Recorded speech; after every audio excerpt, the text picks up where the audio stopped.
공연예술 융합 비평 강의 김소라 작가입니다. 안녕하세요. 오창현 박사입니다. 여러분들 만나서 반갑고요. 오늘 이 시간을 기대합니다. 사랑합니다. 안녕하세요. 동네 아줌마 주인입니다. 만나게 돼서 반갑습니다. 자, 오늘 여러분들과 함께할 작품은 레디메이드 인생이라는 작품입니다. 어떻게 최만식 작가의 소설 레디메이드 인생을 오늘 함께 할 건데요. 주인 선생님 한번 읽어보셨어요? 이게 원래 고등학교 그 문학 시간에 배우기도 하고 시험도 많이 나오잖아요. 그래서 어릴 때 읽어보고 또 이제 살다 보면 또 다시 이렇게 접할 기회가 있어서 또 읽어봤는데 느낌이 좀 다르더라고요. 네.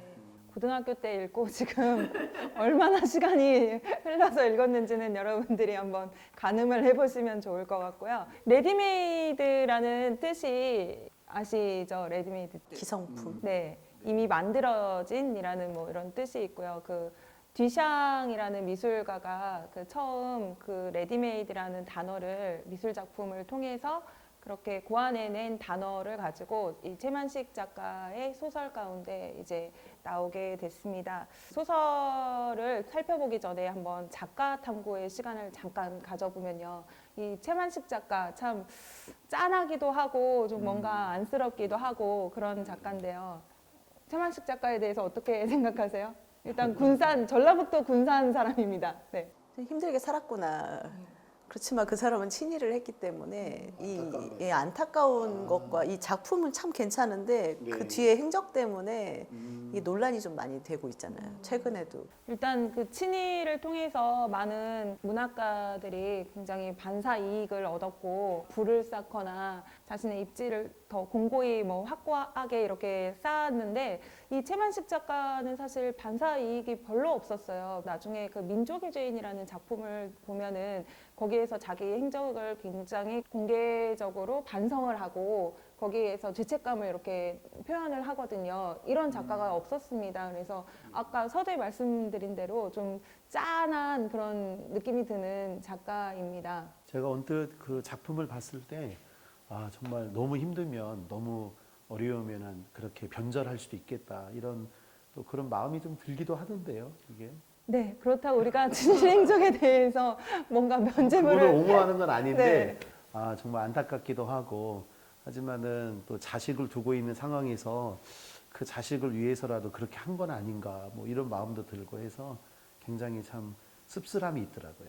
그 되도 않는 인본주의, 그 딱 정말 인본주의를 갖고 이렇게 하는 게 아니라 자기는 하고 싶은 거 다 하고 자기가 원하는 건 동네에 있는 인테리들처럼 이렇게 잘 꾸려 있고 잘 대접받는 그런 위치에 있고 싶어 하면서도 그렇다고 자기의 생계를 위해서 정말 노동일에 뛰어들지도 못하면서도 그렇지만 이 어중간한 것이 어중간한 친일을 만들어내지 않았을까 뭐 그런 생각도 들더라고요. 뭐 함부로 이렇게 뭐 재단해서는 안 되는데 얍삽한 기회주의자 뭐 이런 건가요?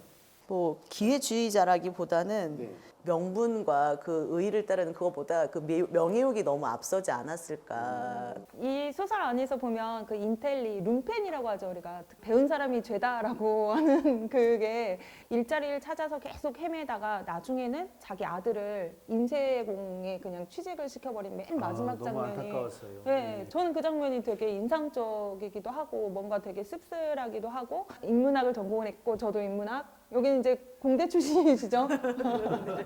물리학을 전공을 하셨는데 융합 강의를 그래서 초대를 했습니다. 제가 인문학 전공했나요? 인문 쪽에 계시잖아요. 전 상담인데요.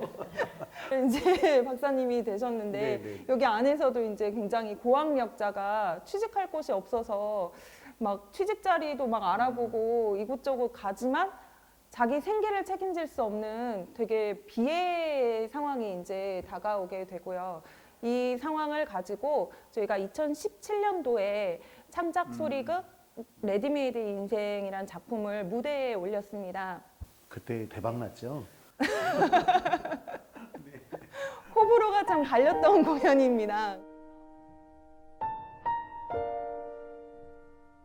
레디메이드 인생의 작품을 오늘은 그 원작을 잠시 이제 내려놓고요. 2017년도에 했던 그 뮤직 소리극 레디메이드 인생을 여러분들과 함께 같이 나눌 건데요. 융합 강의잖아요. 그래서 교류 분석적으로 저희가 한번 샅샅이 한번 분석을 해보도록 기대가 하겠습니다. 됩니다. 네. 일단 첫 번째 장면이 유학을 간 고봉탁이라는 인물이 나옵니다. 이 유학을 간 고봉탁이 거기에서 박사학위를 받아요. 인텔리죠. 고봉탁이가 박사학위를 받아왔는데 이미 이제 아버지는 돌아가시고 누나 그 고순덕이라는 이 누나가 아버지의 모든 재산을 차지하고 참 나빠요. 네. 네. 돌아온 동생을 이제 쫓아내는 장면으로 시작합니다. 여러분들 한번 같이 한번 보시면 좋겠습니다.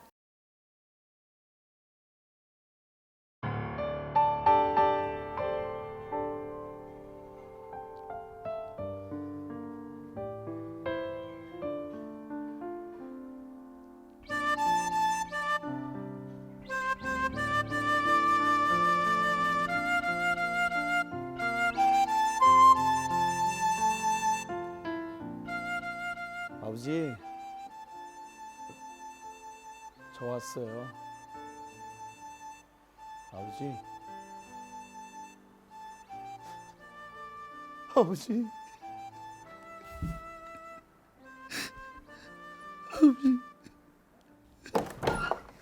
뭐든 답시고 인자 기어와. 그렇게 계속 울어봤자 아무 소용없은 게 그만 쳐 울고. 아휴, 아버지가 모든 재산을 기부하겠다고 유언을 남기셨다. 뭐 어디다 썼는지는 알 것 없고 좋은 일에 쓰셨음께. 딸랑 이 집만 남았는데 집값이 뭐 하도 떨어진 데서 내가 어제 팔아 넘겼은 게 너는 욕심내지 말어. 네, 누님. 근데 너 갈 곳은 있냐? 예, 당장 갈 곳이 마땅치 않습니다. 아이고 왜 박사님이 갈 곳이 없냐? 요즘 일자리 구하기가 힘들어서요. 아이고 그런 게 인텔리 좋아한다 했다. 어느 초상집 주인 없는 개새끼 신세가 꼭 너로구나. 누님 그래도 아이고 늦게 피는 꽃은 있어도 피지 않은 꽃은 없잖아요. 말은 아이고 나 들어간다. 잘 가라이. 날씨도 추우신데 몸 건강. 아직 안 갔냐? 아, 네, 저 가겠습니다, 누님. 아 잠깐만. 네. 너 저기 아버지 고물 자전거 좀 갖다 버려버려라 좀. 아이고. 예? 아, 누님. 누님.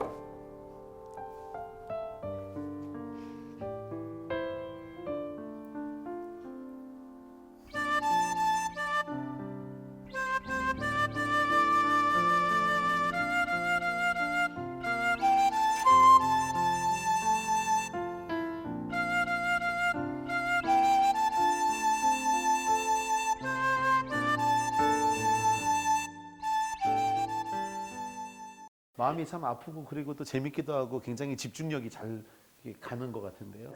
쇼킹.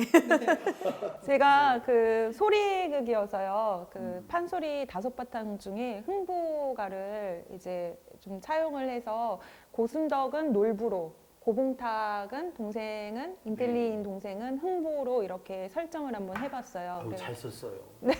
거짓말, 잘 썼어요. 아니, 거짓말. 아, 너무 잘 썼어요. 네. 네, 그래서 이 고순덕 누나 캐릭터가 여러분들 처음 딱 봐도 굉장히 강렬하고 인상적이죠. 너무 강렬해요. 너무 강렬해요. 그 누나의 대사들을 좀 보면요. 우리 주인 선생님 한번 읽어줘 보실래요? 원래 아버지 살아계셨을 때 순덕이가 했던 대사입니다. 네. 아버지, 당장 돈 없어 봐요. 사람 구실 할 수 있나? 아유, 저기 주인이 선생님 조금만 더 세게 한번 읽어보면 좋을 것 같아요. 아버지, 당장 돈 없어 봐요. 사람 구실 할 수 있나? 원금만 넣으면 이자가 수북해. 원금보다 가득해. 맞습니다. 아이씨, 내 캐릭터가 나오는 것 같아요. 나한테는 돈이 내 가족이고 하늘이고 세상이다. 돈밖에 모르는 이 고순덕 캐릭터를 우리 박사님은 어떻게 보시나요? 캐릭터도 캐릭터인데 돈이 굉장히 여기 중심으로 자리를 잡혀 있는 모습을 보고 강박증적인 부분이 굉장히 좀 많이 나타난 것을 저희가 좀 확인할 수 있는 그런 대목이었던 것 같습니다. 의외로 이제 제가 궁금했던 것이 우리 작가님이 돈에 대한 부분을 우리 순덕 그 인물을 이렇게 많이 부여를 해놨는데 이제 이 부분이 조금 더 세게 이 인물을 살리려고 해서 그렇게 이렇게 좀 설정해 놓은 건지 그게 좀 궁금해요. 흥부가에 보면 사실 놀부가 굉장히 욕심이 많고 네네. 물질 세계에 대해서 집착이 많은 인물로 나오잖아요. 그래서 거기에 좀 빗대서 돈 타령도 그래서 고순덕이 부르게 되는 장면이 나오고요. 우리가 지금 자본주의 세상을 살고 있지 않습니까? 이 돈의 위력은 엄청난 거를 사실 느끼고 있잖아요. 그래서 저도 제 체험적인 거가 이 작품에 좀 녹아 있기도 해요. 지인 중에 이런 저기 뭐 어렵지 않게 살펴볼 수 있는 그런 형태의 모습 아닌가 그렇게 생각합니다. 나는 없어가지고 아니 어떻게 돈을 벌었을까 저희가 그런 생각도 돈이 들어. 필요하긴 한데 돈에 굉장히 집착하는 순덕의 그런 모습을 보게 되면 이건 좀 심하다. 이거는 이제 교류 분석적으로 이제 한번 보게 되면 자아가 오염됐고 편제되었다. 너무 많이 거기에 치우쳐 있고 몰입이 돼 있다. 이제 이렇게 저희가 생각을 해보시면 좋을 것 같아요. 그래서 인간에게는 자아가 세 가지가 있거든요. 부모 자아가 있고 그리고 성인 자아가 있고 어린이 자아가 있어요. 제가 보니까는 우리 작가님은 어린이 자아가 아주 정말 잘 형성되어 있는 것 같고 우리 주인이 선생님은 따뜻한 엄마 자아 같은 MP가 많이 형성되어 있는 것 같아서 분위기 좋습니다. 이건. 네. 순덕 같은 경우에는 부모 자아가 특별히 이제 시피 자아가 상당히 많이 활성화되어 있어서 그게 너무 넘쳐나다 보니까는요 돈에 대한 강박증적 현상이 지금 나타나는 걸 저희가 볼 수가 있습니다. 강박증. 예를 들어 막 굉장히 막 손을 여러 번 씻는다는 과도하게 손을 씻는다거나 아니면 현관문 잠근 걸 수시로 확인한다거나 아니면 가스불 이런 것들을 굉장히 아주 정말 수시로 점검하고 확인한다거나 이런 부분이 이제 강박증적 현상인데 확실한 건 이 순덕의 이 돈에 관련된 그 모습들을 보게 되면 강박증적인 현상이 너무 심하다. 이제 그게 바로 부모 자아가 너무 편제되어져서 오염되어져서 이런 현상이 나타나는 것을 저희가 살펴볼 수가 있습니다. 지금 고순덕이 교류 분석적으로 봤을 때 CP가 굉장히 활성화되어 있다. 맞아요. 거기만 발달이 되어 있다. 네. 그리고 아까 말씀하신 A자, 어른자, 그리고 어린이자는 죽어 있다. 이렇게 거의 한마디로 말하면 심각한 오염이다 이렇게 볼 수가 있을 것 같아요. 정확하게 말하면 크리티컬 페어런츠에서 CP라고 하는 그 아빠 같은 성향의 자아가 너무 세게 올라오다 보니까 가지고 있는 그 어린이 자아가 상대적으로 활성화되지 못하고 죽어 있다 이렇게 생각하면 딱 맞을 것 같아요. 순덕이 혹시 그 장녀고 아빠 밑에서 그 동생을 공부시키기 위해서 많은 희생을 하면서 그렇게 된 게 아닐까 그런 생각도 들었어요. 두 가지를 생각해 볼 수 있는데요. 하나는 이 순덕의 아버지가 그 동생을 굉장히 좀 이렇게 편애하는 사랑을 해서 순덕이 거기에 대한 열등감이나 아니면 사랑에 대한 결핍의 현상으로 나타난 그런 부분이 아닐까 이렇게 한번 좀 생각을 해봤는데 그 부분은 우리 작가님의 어떤 좀 생각을 좀 듣고 싶은 내용이고요. 두 번째는 우리가 알지 못하는 큰 사건을 경험해서 그게 뭔지는 모르지만 그 사건으로 인한 어떤 정신분열증적 그런 부분으로 CP가 너무 강하게 활성화되지 않았나 뭐 그렇게 한번 좀 생각을 해볼 수가 있을 것 같아요. 저도 이제 지나고 나서 이 작품을 보니까 이 작품 안에서 어머니 얘기는 거의 안 나와요. 제가 추측을 해보건데 이 순덕의 어머니가 돈이 없어서 되게 고통스럽게 돌아가신 거를 순덕이가 보지 않았나. 그럴 수도 있겠네요. 네. 네네. 이렇게 될 수밖에 없는 성격이 뭐 이런 캐릭터가 아버지 대신 가장의 역할을 네, 했다거나. 네. 뭐 그럴 수도 있겠죠. 네. 뭔가 굉장한 압박감이 이 친구를 눌렀거나 이런 어린 시절의 그 영향이 어머니의 부재 영향이 굉장히 크지 않았나 생각합니다. 우리가 사실 그런 상실을 다룰 때 교류 분석에서도 어린 시절을 굉장히 중요하게 생각을 하죠, 박사님. 너무 중요하죠. 어린 시절 정말 어떤 부모에게 양육을 받았느냐가 그 아이의 인생의 시나리오가 형성되는 결정적인 상황이거든요. 그래서 이 어린 시절의 그 경험이나 사건들이 현재 어른의 모습에 절대적인 영향을 끼친다라고 저희가 생각해도 틀리지 않을 것 같아요. 어머니가 없는 빈자리를 아버지가 순덕에게 채워주려고 하는 상황에서 너무 엄하게 다루지 않았나. 거기서 자아가 오염되어져서 순덕이 이 강박증적 현상이 나타난 게 아닌가. 근데 이제 작품을 보게 되면 아버지가 그렇게 엄한 부분으로 나오진 않거든요. 굉장히 따뜻하고 아주 인자한 모습인데 우리가 모르는 그 이면에 아버지의 또 다른 모습을 상상해 볼 수 있는 그런 상황도 생각해 볼 수 있을 것 같습니다. 그런 면에서 우리 주인님 선생님의 부모님은 어떻게 어떤 그 정서적인 친밀감을 가지고 양육하셨을지 좀 궁금하네요. 그렇지는 못했어요. 아버지 일찍 돌아가셔가지고 엄마가 거의 가장이었기 때문에. 근데 그런 상황에서는 보통 강해지더라고요, 여자들이. 그래서 이 순덕을 보면서 엄마의 역할을 강요받았던 게 아닐까 그런 생각도 들더라고요. 네, 어쩐지 딱 보면 강해 보이세요. 아니 생긴 것만 그래요. 허당이에요. 네, 우리 작가님의 그 어린 시절 부모님과의 관계는 좀 어떠셨어요? 저는 그걸 얘기를 하자면 아주 길기 때문에 모든 인간이 결핍이 있는 것 같아요. 그러니까 아무리 맞아요. 행복하게 막 그렇게 양육을 해도 그 아이 안에 결핍이 항상 가지고 태어나는 것 같고요. 우리가 작품을 쓸 때 주인공에게도 그 결핍이 있거나 욕망이 있거나 이렇게 되거든요. 근데 그 고순덕이라는 이 캐릭터는 그 결핍을 이 돈이라는 욕망으로 이렇게 계속 채우고 나가지 않았나. 이 순덕의 이 결핍의 현상이 너무 많은 악영향을 끼치다 보니까는 심리적으로 상당히 두렵고 불안한 인생을 살고 있는 모습을 또 관찰해 볼 수 있었습니다. 그렇다고 하면 이제 고순덕의 결말까지도 우리가 뭔가 파멸의 길로 가지 않았을까라고 이제 추측을 해보는데요. 교류 분석적으로 봤을 때 고순덕이 변화할 가능성 혹시 얼마나 있을까요? 저는 좀 긍정적으로 평가하고 싶은데요. 변화할 수 있다. 몇 프로? 50%. 네, 가능하지 않을까. 이 극에 나와 있는 이 인물은 정말 절대로 변하지 않을 것 같은 인물 같지만 그래도 이런 사람들조차도 변화할 수 있다라고 하는 긍정의 시선을 갖는 게 또 저희들이 가져야 될 마음이 아닐까. 네, 하지만 변화할 수 있긴 하지만 상당한 노력이 필요하죠. 순덕 같은 경우에는 상담 갖고는 어렵습니다. 감옥에 한번 갔다 오면 조금 변할 수 있어요. 그럴 수 있죠. 네. 극한 어떤 상황으로 보니까 불법도 장난 아니게 하던데 불법 추심이랑 뭐. 일단은 이 순덕 같은 경우에는 변화하기 위해서 구체적인 행동 중에 하나가 약물 치료를 좀 권하고 싶습니다.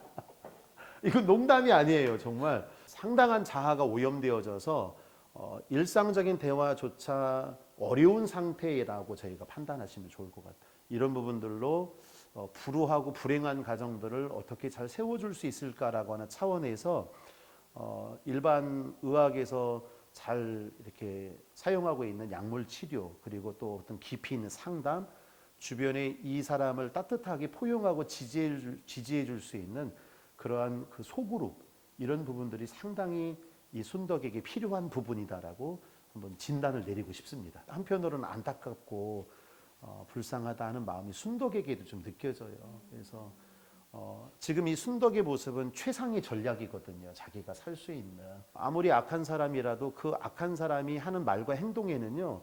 자기를 방어하고 그 상황에서 자기가 살아남기 위해서 최상의 전략을 구사하는데 그런 모습으로 보게 된다면 이 순덕이 좋은 에너지나 좋은 어떤 그 말들이 들어가게 되면은 어떤 좋은 변화도 예측해 볼 수 있다 이렇게 생각을 해볼 수 있습니다. 그렇다고 하면 이제 두 번째 장면 여러분들 함께 보실 건데요. 순덕이가 그 돈을 모으는 방법들, 온갖 불법을 저지르면서 돈을 벌게 되고 이제 동생 그 고봉탁의 인생 태도가 나와요. 봉탁은 취직도 못하고 굉장히 어렵게 살지만 누나의 길에 편승하지 않고 올고지 아버지가 가르쳐 주신 자신의 정직한 길을 따르게 됩니다. 네. 근데 누나가 막 꼬시죠. 이제 막 네 이름으로 뭔가 좀 명의 좀 빌려줘라. 막 이제 하면서 꼬시는데 넘어갈까요? 넘어가지 않을까요? 한번 여러분들 이 장면 보시고 다시 만나도록 하겠습니다. 한번 보시죠. 아이고 고고한 분이 여기 계셨네. 아 누님 오셨어요? 여기 좀 앉으세요. 잘 지내셨어요?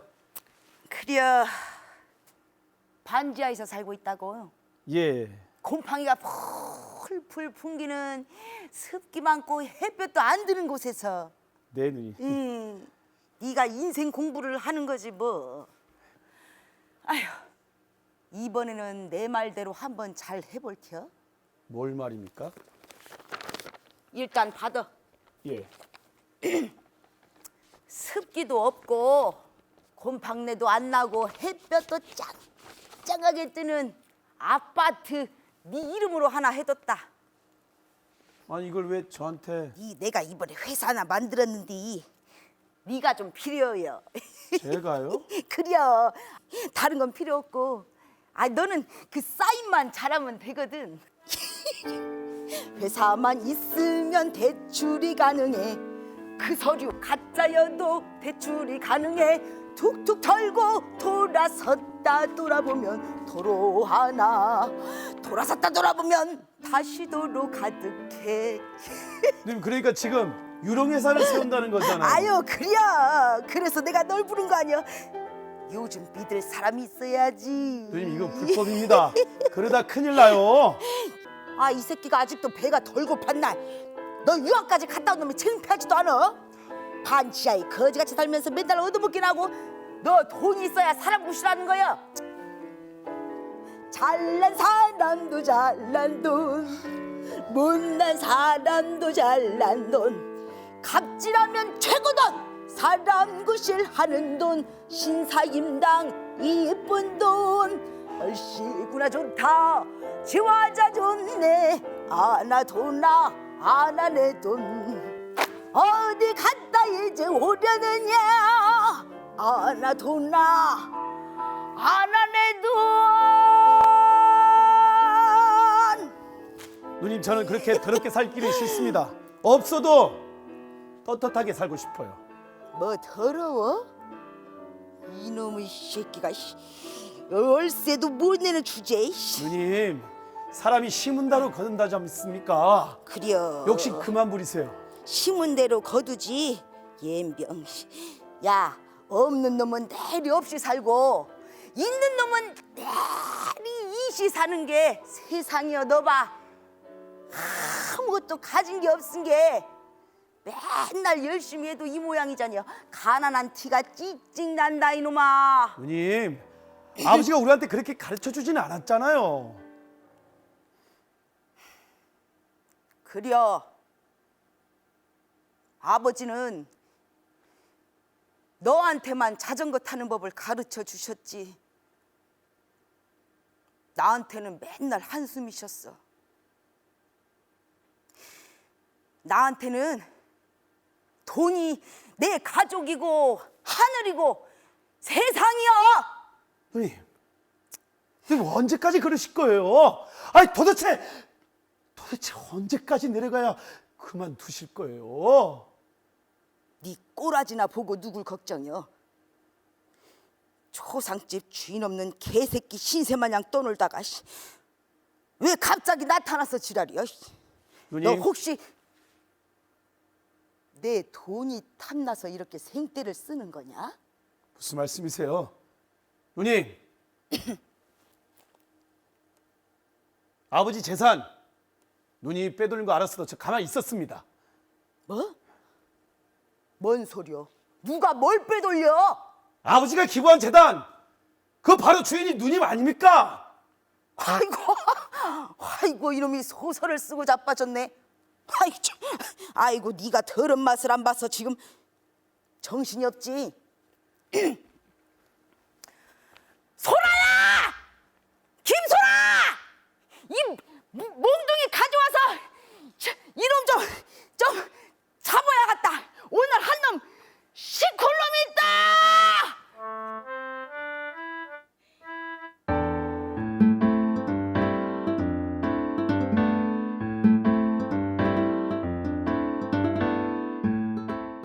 잘 썼네요. 잘했어요. 네, 훌륭하십니다. 야, 이렇게 귀한 작품을 만들어서 저희에게 참 보여줄 수 있는 그런 기회를 주셔서 정말 감사합니다. 네. 좋게 봐주셔서 감사합니다. 이제 고순덕의 돈 타령도 여러분이 지금 들으셨습니다. 이게 이제 홍보가에 보면 네. 놀부나마 이제 여기에 돈 타령을 바탕으로 해서 가사가 쓰여졌는데요. 고순덕하고 이 돈 타령하고 되게 찰떡이잖아요. 근데 맞아요. 어떻게 이렇게 잘 어울리는지 음. 네. 그 배우 하신 분도 정말 칭찬해주고 싶어요. 너무 너무 잘하세요. 멋있으시더라고요. 이용선 배우입니다. 개인적으로 한번 좀 만나서 교류하고 싶어요. 판소리 전문적으로 하시는 배우시죠. 네, 소리꾼인데 연기까지 이렇게 잘하시는 근데 저희가 너무 그분만 칭찬하지 말고 그 남성분도 봉탁 우리 네, 봉탁. 차영석 배우가 지금 이 이제 시간이 봉탁이니까. 네. 네, 봉탁은 참 올곧은 자신의 이제 인생길을 가겠다. 나는 불법에 편승하지 않겠다라고 하는데 요즘 되게 불법적으로 뭐 탈세를 하거나 굉장히 이런 막 부를 쌓으려면 정직하게 일해서 우리나라에서 돈 벌기가 굉장히 힘들잖아요. 맞아요. 네. 박사 학위까지 이제 봉탁이가 받아서 오고 작품 안에서는 사실 교수를 하려고 막 그 학과장도 찾아가고 자기 학교도 네. 찾아가는데 굉장히 무한하게 거절을 당해요. 이 무한하게 네. 거절을 당하는 거는 레디메이드 그 인생 소설에서도 이 피가 그렇게 되게 무한하게 거절을 당하잖아요. 그 부분을 제가 쭉 보면은 아 정말 많이 배웠지만은 거기에 현실이 따라주지 않는 그러한 봉탁의 삶이 정말 애잔하고 그리고 얼마나 안타까웠을까. 더군다나 혼자면은 상관이 없는데 저 밑에서 아들까지 올라와서 돈을 구해서 자취 생활을 해야 되는 그 모습이 저는 한마디로 어떤 주된 감정을 씁쓸하다. 예, 이렇게 참 인생이 씁쓸하다 이렇게 좀 표현을 하고 싶어요. 네. 그렇다고 하면 이제 그 봉탁의 성격 뭐 이제 네. 캐릭터는 교류 분석적으로 한번 살펴보면 어디에 속하는 일단 다행스러운 건 우리 누님 순덕하고는 조금 다른 방향의 그 성품이잖아요. 그래서 야 어떻게 한 부모에게서 이렇게 다른 사람들이 나올 수 있을까?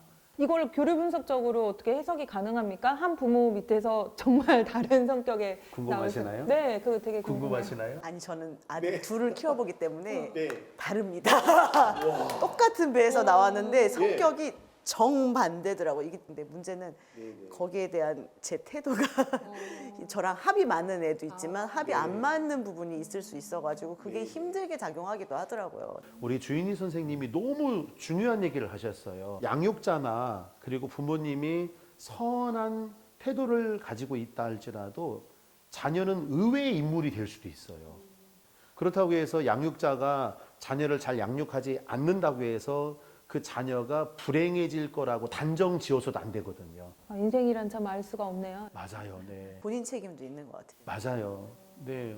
어떻게 저렇게 한 가정에서 이런 그 다른 인물들이 나올 수 있을까가 저희가 참 의아해할 수 있는 부분인데요. 일단은 봉탁은 감사하게도 아주 그 선한 그 기질을 좀 가지고 있다. 그리고 성품적으로도 상당히 건강한 성품을 가지고 있다. 이렇게 저희가 평가를 해볼 수가 있습니다. 그 중에 이제 순덕이라고 하는 그 누님의 그 자아는 굉장히 오염되고 편제된 어떤 그런 부분이라면 CP라고 하는 그러한 부분이 굉장히 오염되었다면 봉탁은 MP라고 하는 엄마의 성향이 상당히 아주 따뜻하게 발달되어 있다 이렇게 저희가 볼 수가 있습니다. 그런 면에서 두 분을 보게 되면 굉장히 MP 성향이 좀 강하고 네, 갑자기 얼굴이 또 온유해지시네요. 네. 그래야 될 것 같아요. 네. 그래서 이 엄마 같은 귀한 그 따뜻한 성품이 봉탁에게 있다 보니까는요. 타인을 좋게 바라봐 주려고 하는 그런 타인 긍정형의 모습을 저희가 살펴볼 수가 있습니다. 또 하나는 다른 사람의 아픔에 동정해주고 그리고 적절하게 간섭해주고 그리고 다른 사람이 어떤 실수나 잘못된 것들을 관용적으로 이렇게 잘 수용해 줄 수 있는 그러한 봉탁의 모습을 저희가 확인을 해볼 수가 있습니다. 네. 네, 그러면 뭐 봉탁의 대사를 통해서도 저희가 한번 볼 수가 있잖아요. 궁금하네요. 네. 두 분이서 한번 해주시면 좋을 것 같은데요. 네. 누님, 저는 그렇게 더럽게 살기 싫습니다. 없어도 떳떳하게 살고 싶어요. 네. 라고 말했어요. 네. 없어도 떳떳하게 살. 이거 근데 우리가 봉탁을 너무 좋게만 얘기를 하면 뭐 MP가 있다 막 이렇게 얘기를 하는데 네. 뭔가 되게 융통성이 없는 것처럼 느껴지기도 하거든요. 그럴 수도 있겠지만은요, 춘덕이 너무 많은 불법을 저지르잖아요. 그런 부분으로 나는 그렇게 하지 않겠다라고 하는 어떤 정의로운 모습을 저희가 봐줘야 될 것 같아요. 근데 현실감이 너무 떨어져요. 솔직히 이런 네. 부모가 있으면 자식들이 개고생합니다.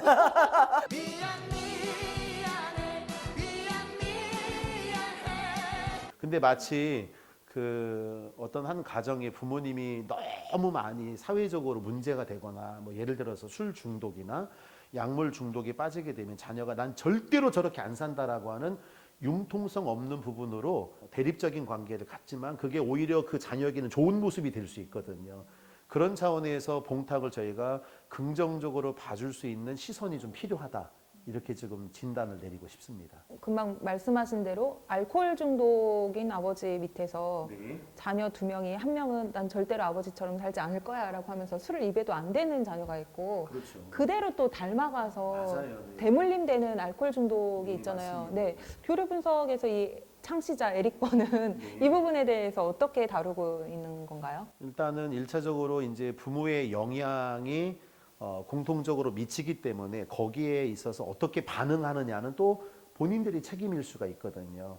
부모의 영향과 본인의 결단이 융합되어져서 말 그대로 지금 이게 융합이잖아요. 이게 이제 융합되어져서 어떠한 에너지로 나갈 것이냐, 긍정의 에너지로 나갈 것이냐, 부정의 에너지로 나갈 것이냐.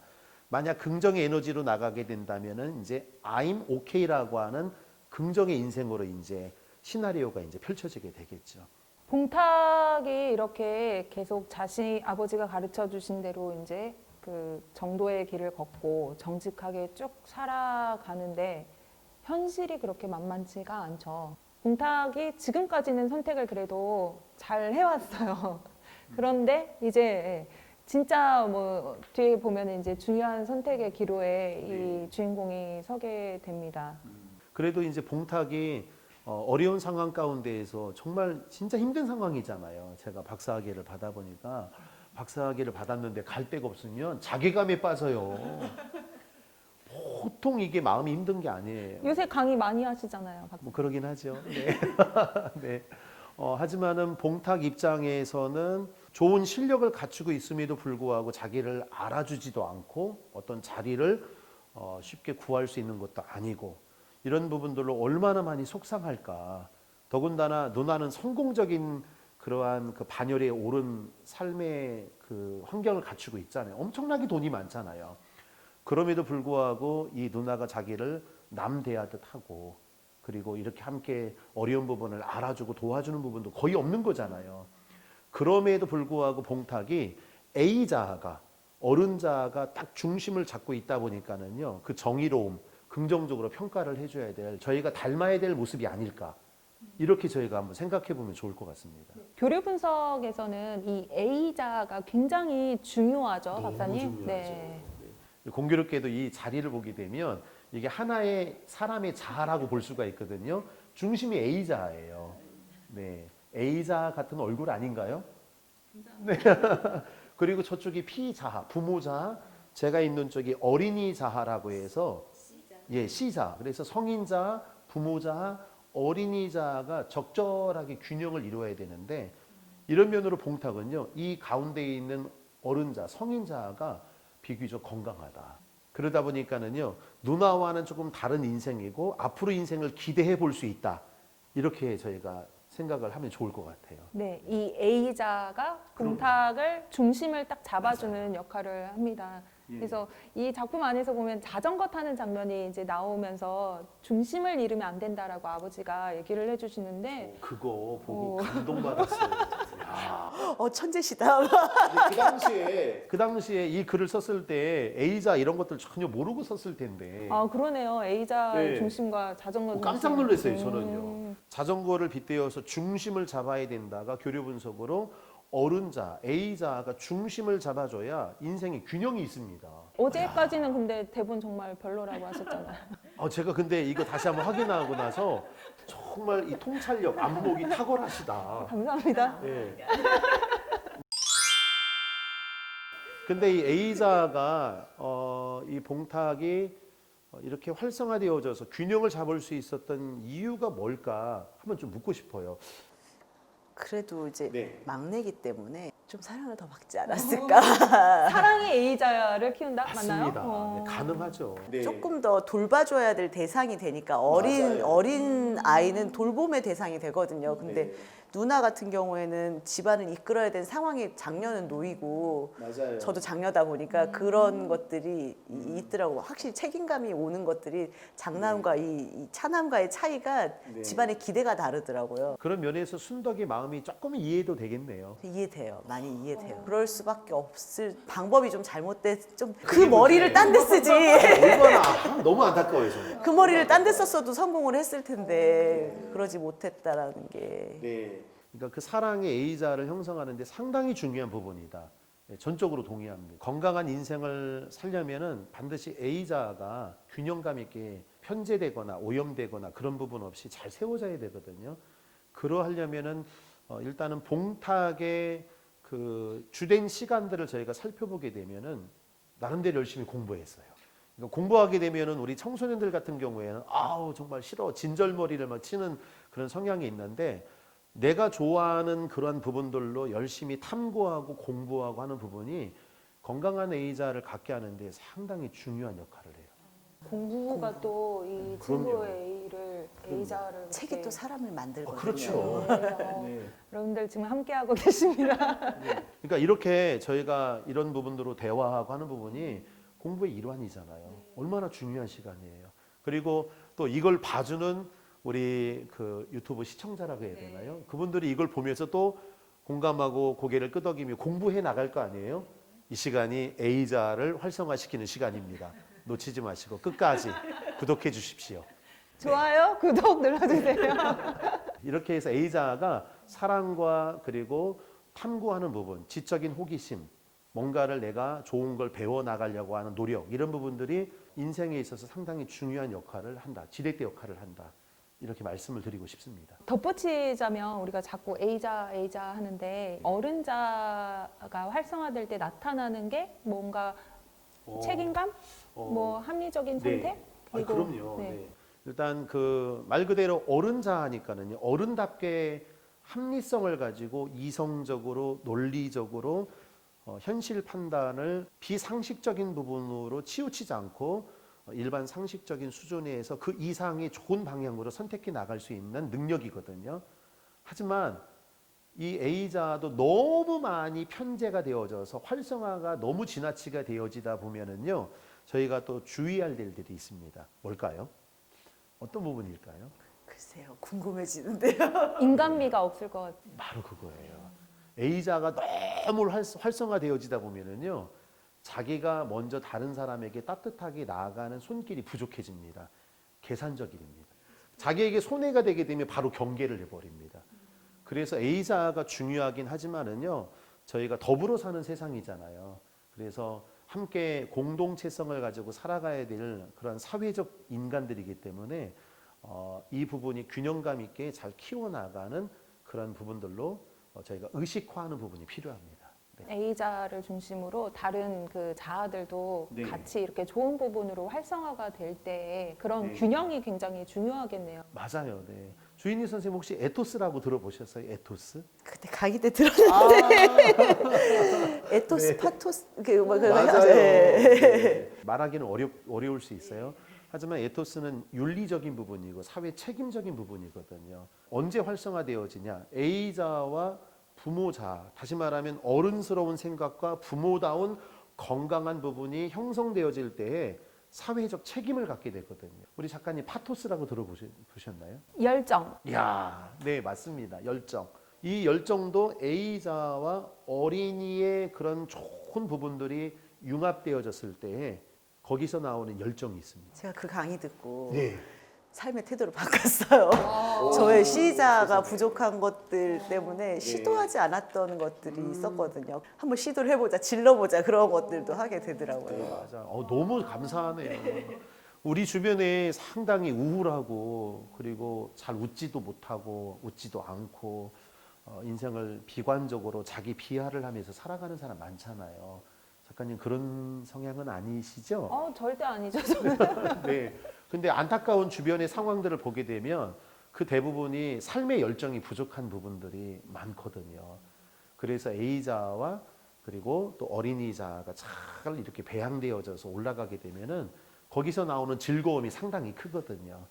그런 부분들로 봉탁을 생각해 보게 되면 A자 자체가 아주 균형감 있게 맞춰져 있는 부분을 저희가 높은 점수로 줄 수 있는 인물이다. 이렇게 말씀을 드리고 싶습니다. C자가 부족한 거 아닐까요, 봉탁이?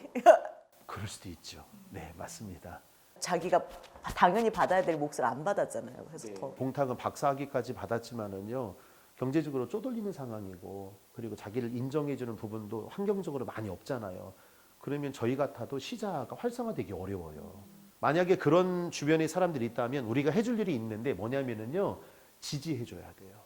격려해주고. 그러면 시자가 활성화되어져서 여기서 시자는 어린이의 아주 귀한 좋은 순수성을 말합니다. 이 부분이 활성화되어져서 거기서 용기를 가지고 재도전하고 그러면서 자기의 역량을 더 잘 펼칠 수 있는 기회를 갖게 되거든요. 네. 그런 면으로 저희가 좀 주변 사람들을 잘 다독이고 그렇게 함께 어려운 부분들을 공감해주는 부분이 필요하다. 네, 저도 그 생각이 딱 들더라고요. 이런 봉탁 같은 사람이 있을 텐데 네. 우리가 살피지 않아서 저쪽으로 어쩔 수 없이 자신의 그 신념을 포기하고 그렇게 갈 수밖에 없는 사람들을 주변에 있으면 살펴야 되겠다라는 생각도 들더라고요. 맞습니다. 마지막 장면을 이제 함께 보시도록 하겠습니다. 이 장면은요, 그렇게 정직하게 살아가던 이 고봉탁, 봉탁이가 결혼도 하고 없는 살림에 네. 최선을 다해서 살아가는데요. 이제 선택에, 정말 중요한 선택의 기로에 놓이게 됩니다. 어떤 선택이냐면 이제 그렇게 소중한 자기 딸의 이름이 봄이에요. 이 봄이가 아파요. 아픈데 자기가 해줄 수 있는 게 없어요. 그리고 정말 안타깝죠. 네, 돈이 필요한 상황이 옵니다. 이 장면에서 굉장히 이 또 다른 돈 타령의 또 소리가 나오기도 하는데요. 이 장면을 이제 한번 마지막으로 같이 한번 보시도록 보고 하겠습니다. 싶어요. 봐야 합니다. 네, 알겠습니다. 네.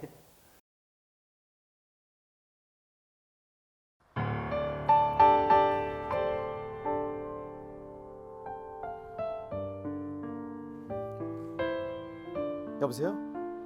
나다. 급한데 나 돈 좀 빌려주라. 아니 우리 딸애가 너무 많이 아파가지고. 야 이 자식아, 너 옛날에 내가 너한테 어떻게 했는데? 됐어. 씨. 아 교수님. 여보세요? 예 교수님, 저 고봉탁입니다. 예, 그 다른 게 아니고 저희 애가 너무 많이 아파가지고요. 염치불구하고. 네, 여보세요? 교수님? 교수님.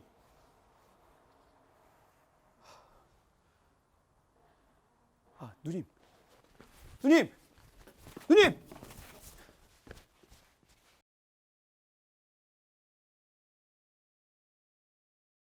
누님. 누님 계세요?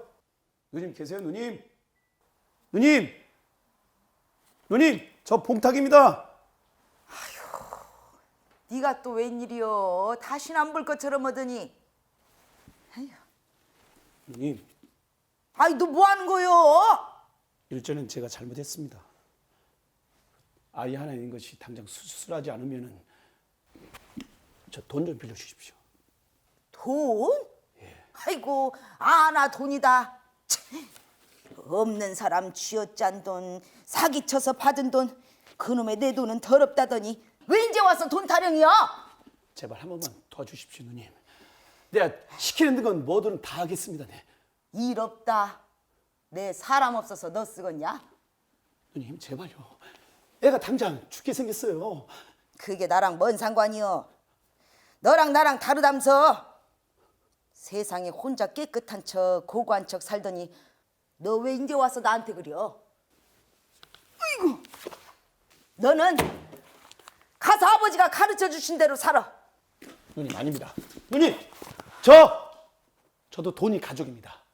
저 돈 좋아합니다. 저 돈 없으면 죽어요. 돈 좀 빌려주세요.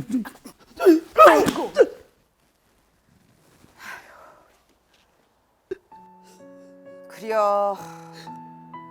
내가 진즉에 그랬지. 너는 초상집에 주인 없는 개새끼 신세라고. 누님, 저 죽으라면 죽고 개처럼 지지라면 지질 테니까 제발 한 번만 도와주십시오. 한 번만 도와주세요, 누님. 뭐든 할 수 있다고. 예, 뭐든 할 수 있어요. 너 그럼 가서 여기에 적힌 돈 다 받아오니라. 안 주면 나머지 다리 한쪽도 딱 부러뜨리고, 그래도 안 주면 그놈의 새끼들 다리가정 다 분질러서라도 여기에 적힌 돈 다 받아오니라. 그러면 네 딸 봄이 살려주마.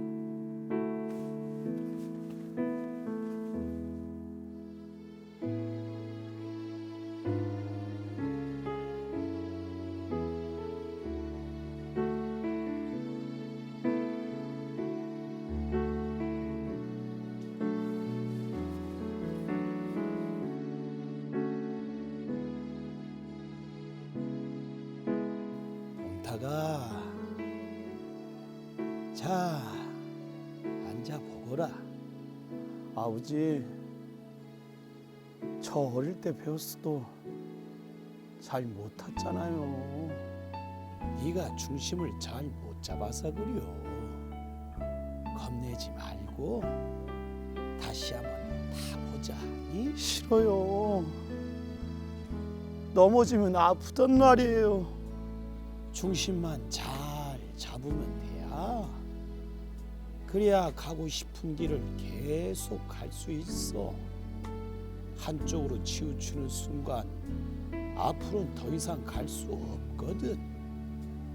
아가, 한번 타봐야. 아버지, 절대 놓으면 안 돼요.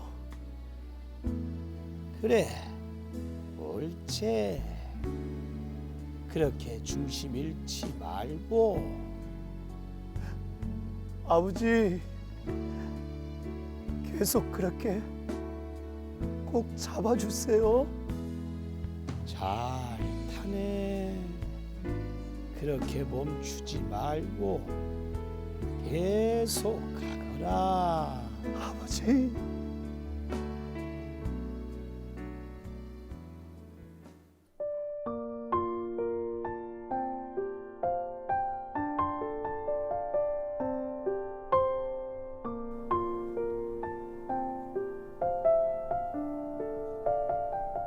봄아, 아빠가 자전거는 못 가르쳐 줄 것 같다.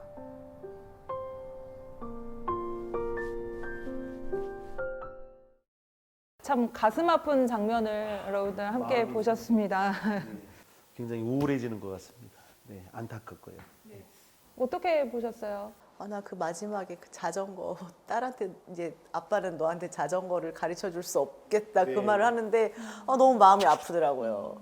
저 자전거를 가르쳐 줄 수 없는 그 아빠가 그 현실과 타협하면서 어쩔 수 없이 그걸로 기울어지는 게 누군가가 도와줬으면 그 대학 교수든 누구든지 조금이라도 도와줬으면 저 사람이 저런 선택을 안 했을 텐데 너무 안타깝더라고요. 그래도 작가님 이게 마지막 결론이 저는 좀 더 확장해 보게 되면 봉탁이 원래 자기의 신념으로 잘 돌아와서 해피엔딩의 그런 시간들로 살아가지 않을까요? 거의 마지막 장면에서는 이제 봄이 오고요. 막 벚꽃이 흩날리면서 이제 뭔가 희망적인 것들을 이렇게 언급을 해주면서 작품이 끝을 맺는데 제 안에는 두 가지 마음이 있었어요. 그게 되게 희망적인 게 판타지스럽기도 하고 제 소망이기도 하지만 우리가 사는 현실은 그렇게 녹록지가 않잖아요. 그렇죠. 굉장히 현실은 비극적이고 이 작품은 이제 한 인텔리가 자본주의 세상에서 어떻게 살아가는지를 보여주는 이제 비극적인 스토리인데요. 그 아버지가 봉탁에게 중심을 잃지 말고 앞으로 가라 자전거를 가르쳐주고 봉탁은 또 딸에게 가르쳐 줄 수 없다라고 얘기는 하지만 나중엔 또 가르쳐 줬을 것 같아요. 아버지. 저도 그렇게 생각해요. 네. 네. 결말상 느낌이 순간적으로는 가르쳐 주지 못하지만 이후에 가르쳐 줬겠구나라고 하는 이상한 확신이 들더라고요. 암담한 작품은 아닐 것 같다. 이 다음 세대, 이 보미에게는 아버지가 굉장히 건강한 그런 그 인성과 그런 지성을 분명히 함양시켜 줄 수 있는 가이드 역할을 해줬겠구나 이런 생각이 좀 들었어요. 저는 막 상상이 끝으로 가가지고 그 불법을 가담해서 같이 감옥에 간다던가 막 그런 생각도 들더라고요. 최근에 뭔 일 있었어요? 아 그런 건 아니고 요새 그냥 계속 뉴스에서 뭐들이 나오기니까. 네, 미리 땡겨 염려하는 거죠. 네, 저랑 개인적으로 상담. 고봉탁이 그 장부를 지금 던져주는 장면 나오잖아요. 네. 그 장부를 가지고 되게 믿었던 사람들의 뒤통수를 계속 때리는 막 치는 그런 장면들이 나와요. 그래서 서서히 그 무너지는 장면들이 나오면서 한 인간이 굉장히 선한 길로 그리고 자기가 배운 지식을 정직하게 잘 풀어서 그렇게 살고 싶어 했으나 예, 현실의 그런 아픔으로 인해서 이 사람이 굉장히 흔들리고 결국에는 이제 무너지는 그런 모습들을 보지만 그래도 딸이 다시 살아남으로써 그러니까 그 보미가 희망인 거거든요. 그러니까 이름도 희망적이지 않나요? 네, 그래서 봄이라고 제가 느낌이 좋았습니다. 네, 상당히 자전거와도 매칭이 잘 되는 이름 같아서. 요즘 되게 부동산 시장이 엄청난 광폭의 행보를 보여주고 있으면서 갈아타야 되는지 말아야 되는지 막 뭔가 되게 돈에 대해서 마음이 굉장히 쓸쓸해지기도 하고요.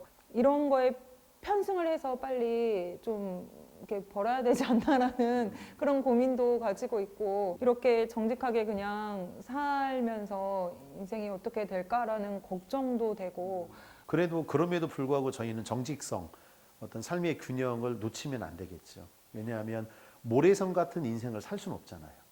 우리가 욕심을 내면 그거는 네. 내가 욕심을 내긴 하지만 누군가의 것을 빼앗는 것이 그렇죠. 되거든요. 맞아요. 제가 그 광풍을 올라타서 거기서 내가 돈을 벌지만 누군가의 재개발이 돼서 네. 주변에 살던 사람들이 변두리로 쫓겨나는 모습들을 제 눈으로 그걸 네. 보는 것만 해도 가슴이 아프더라고요. 친구들도 밀려나가고 살던 사람들, 그러니까 누군가에게는 돈이 되겠지만 누군가의 것을 빼앗는 것과 마찬가지인 이런 것들은 안 좋다고 생각을 해요. 번대로 먹고 살자. 그제 정직하게 번대로 먹고 살자. 굶지만 않으면 된다. 네, 지금 영상을 보셔서 아시겠지만 봉탁이 순간 변절자가 되는 듯한 모습의 그 이유가 뭐냐면은 어린이자의 A씨가 있어요. 순종적 자아라고 하는데요. 순종적 어린이 자아라고 하는데 이 부분이 오염되게 되면은요. 참을성 있고 굉장히 아주 정직하고 순종적이고 하는 부분이 반항적으로 바꿔져요. 저는 교류 분석을 그때 공부하지도 않았는데 왜 이렇게 잘 맞아 떨어지는 거죠? 그 천재적인 어떤 그 부분인 것 천재세요. 같아요. 네. 그래서 이제 반항적으로 이렇게 돌변하는 상황이 되게 되면은요, 그동안 쌓아놓은 모든 신념과 가치가 다 무너져 버립니다. 전혀 다른 인물로 이제 부각되어져서 보는 이로 하여금 저 사람이 왜 저렇게 변했을까라고 하는 안타까움을 갖게끔 이제 하는 그런 인물로 이제 설정이 되거든요. 그래서 그런 부분들로 봉탁이 이 A 씨 순종적 어린이사가 무너질 만한 상황이 결정적으로 저는 딸 아이가 아닌가. 보미의 그 육체적인 질병과 아픔이 아버지의 그 고상한 신념을 무너지게 하는 역할이 아니었는가. 누구도 돌을 못 던지죠. 그 상황이 되면. 내가 그 상황에 처하지 않았을 뿐이지. 예. 그런 부분이 저희가 조금 이렇게 안타까운 마음으로 봐주면서 오히려 저희에게 이렇게 될 수도 있겠구나라고 하는 교훈적인 모습으로 약간은 좀 저희가 수용하면 좋을 것 같아요. 작가님이 좀 숙연해지는 것 같아요.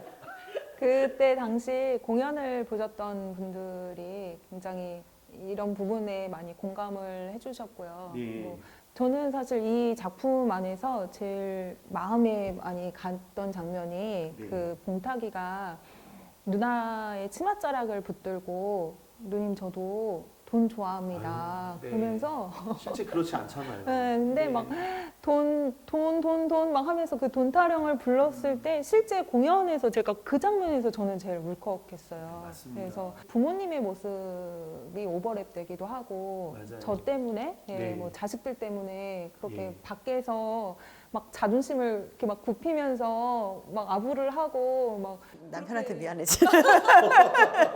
남편한테 미안해져. 네. 뭐 이 시간 남편님에게 한마디 하시죠 그러면. 사랑해 여보.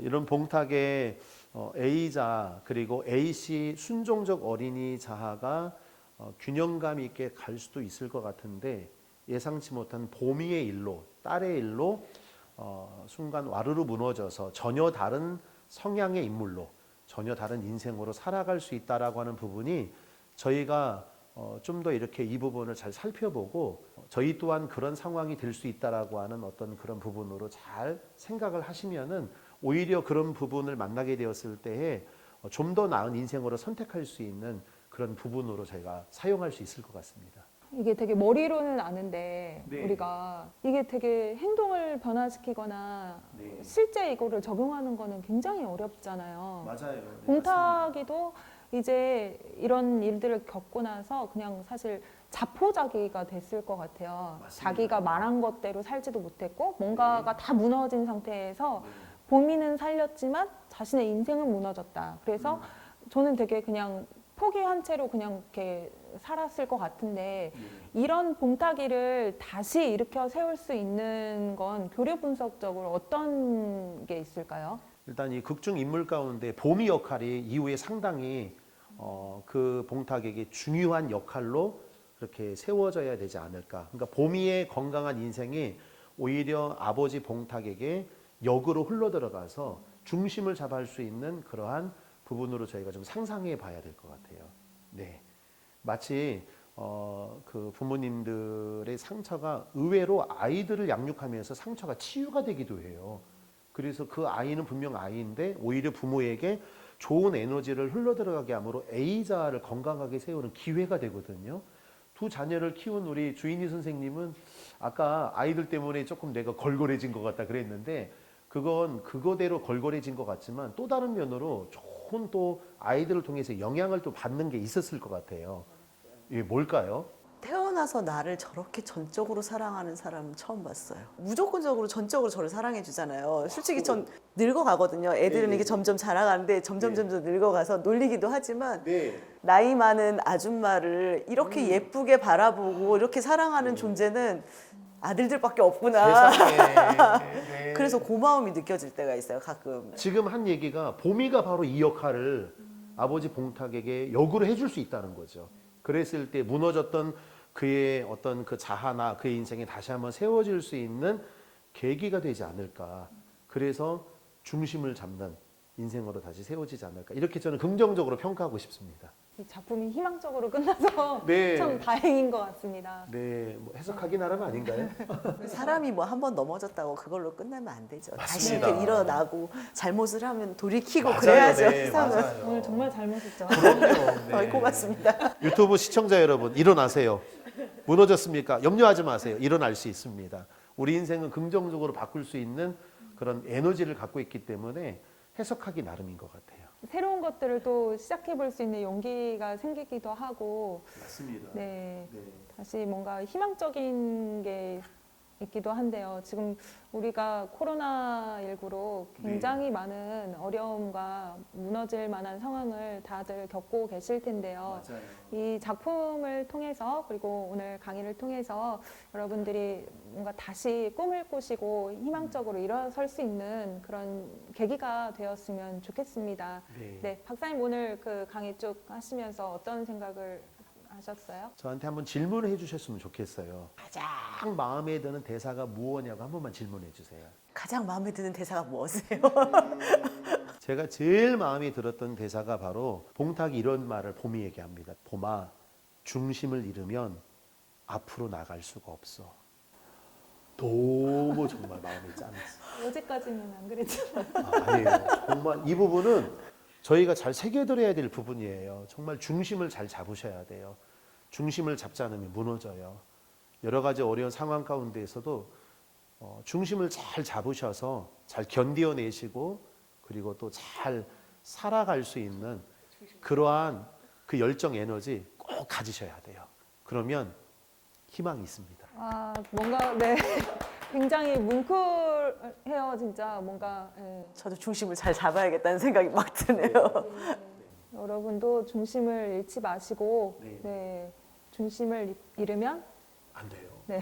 중심을 잘 잡아야 돼요. 네. 주인 선생님 오늘 어떠셨어요? 여러 생각을 하게 되네요. 좀 코로나 때문에 네. 여러 힘든 사람들 주변에 많거든요. 이거 보면서도 봉탁 같은 사람이 제가 좀 덜 힘들면 도움이 돼서 그 사람이 중심을 잃고 쓰러지지 않도록 옆에서 맞아요. 받침대가 돼줘야 되겠구나 그런 생각도 좀 들고 저도 그 제 성정에 막 사로잡혀가지고 네. 막 흔들리지 말고 중심을 잃지 않고 살아가야겠다 그 생각이 들었습니다. 네, 감사합니다. 너무 멋진 말을 또 해주셨어요. 네. 오늘 그 최만식 원작 레디메이드의 인생이라는 작품을 가지고 2017년도 소리극 레디메이드 인생 버전으로 여러분들과 함께 하고 있었습니다. 많은 그런 교류 분석적인 그런 강의도 있었고 자전적인 이야기들도 해주시면서 오늘 굉장히 즐거운 시간을 보낸 것 같은데요. 우리가 또 다음 기회가 되면은 또 이런 자리로 여러분들과 함께 했으면 좋겠습니다. 여러분들 중심을 잃지 마시고 앞으로 향해서 희망적인 앞날을 꿈꾸시면서 나가셨으면 좋겠습니다. 그럼 여기까지 저희는 인사드리고 마무리 해볼까요? 네, 네. 감사합니다. 사랑합니다. 사랑합니다. 좋아요, 구독 눌러주세요. 감사합니다. 네, 좋아요, 구독. 힘내세요. 안녕.